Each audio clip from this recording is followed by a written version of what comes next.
લીંબડી ખાતે ચાલી રહેલી પૂજ્ય મોરારી બાપુની રામકથાના 10મા દિવસે શોભાયાત્રાનું આયોજન કરવામાં આવ્યું। રામકથાના 10મા દિવસે શોભાયાત્રા શહેરના માર્ગો પર નીકળી હતી।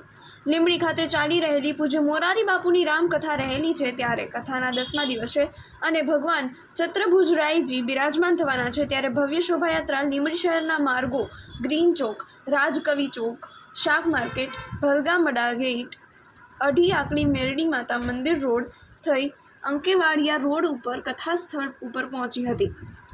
આ 3 કિલોમીટરની લાંબી શોભાયાત્રામાં મોટી સંખ્યામાં માનવ મહેરામણ ઉમટી પડ્યા હતા, તેમજ અલગ અલગ રાસ મંડળી, બગી બેન્ડ આકર્ષણનું કેન્દ્ર રહ્યું હતું। સંતો, મહંતો તેમજ અનેક મહાનુભાવો પણ જોડાયા હતા।